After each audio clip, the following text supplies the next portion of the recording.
Good day, I'm Nestor Sesson Jr. from BSCS 3B.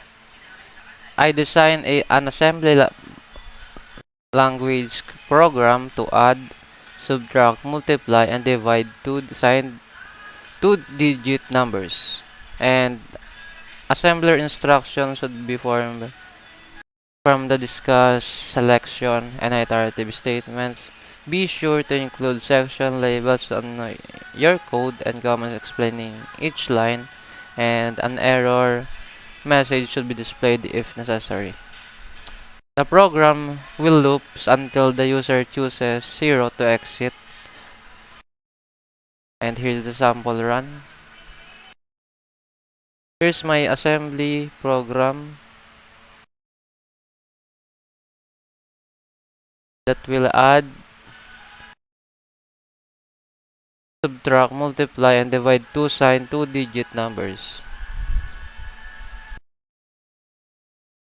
First, I define a data section with various string messages and formats like prompt, menu title, menu options, add messages, subtraction messages, message, multiplication message, division message, and add prompt, and etc. Input messages, error handling messages, and I define the BSS section for initialized variables, choice num1, num2, result, remainder. And I initialize global, main printf, scanf, and @oi. And this is the main program enter point, and will prompt the this.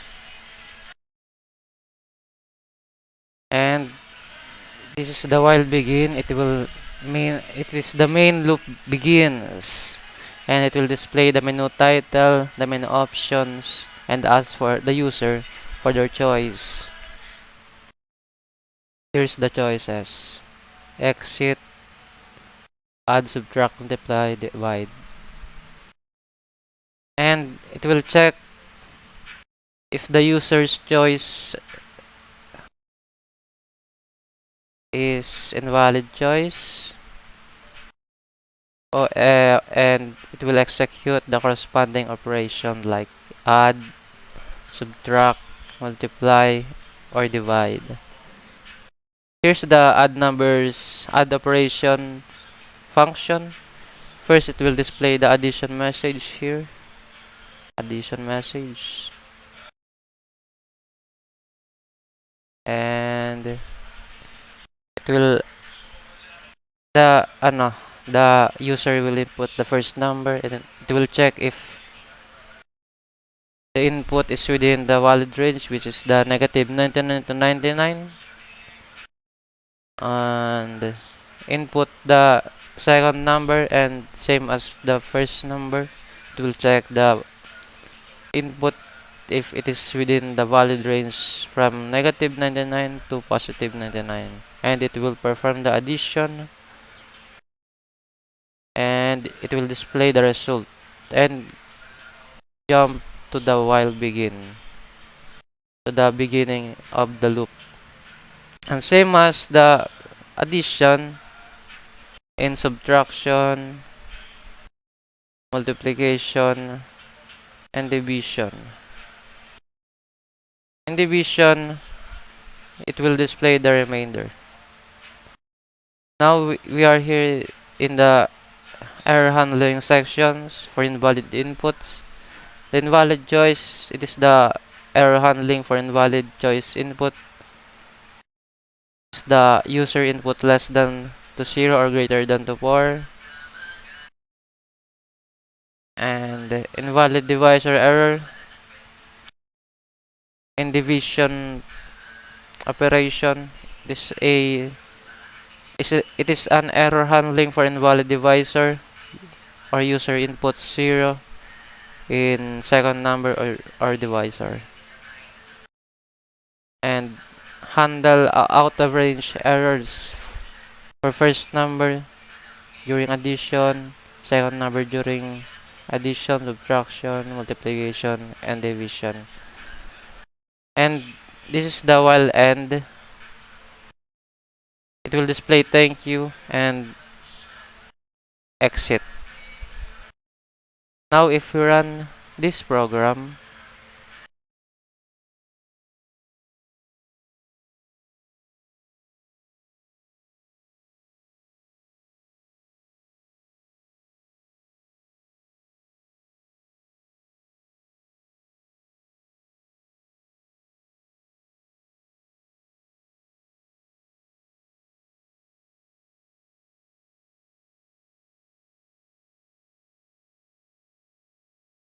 now hi, this is Nyor and I'm here to help you perform the operations for two signed two-digit numbers from negative 99 to positive 99.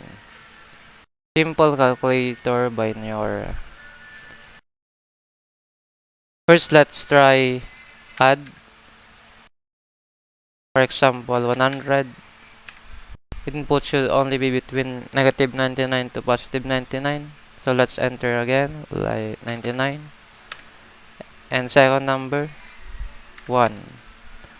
So the sum is 100. Let's try the subtraction. Let's try 90 and 100.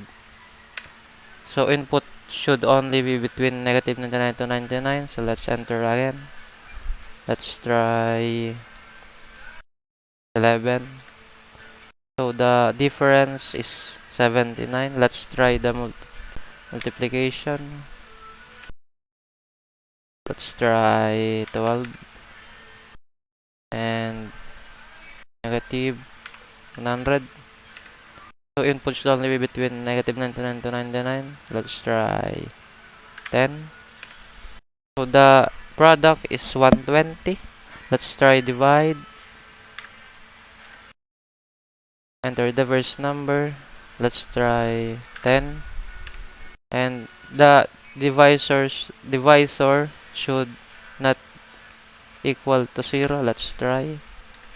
So you cannot divide by 0. Please enter again. Let's try 3. So the quotient is 3 and remainder 1.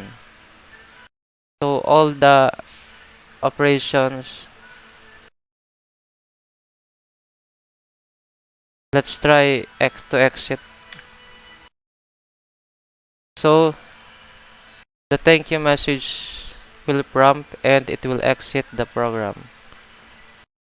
So thank you and have a good day.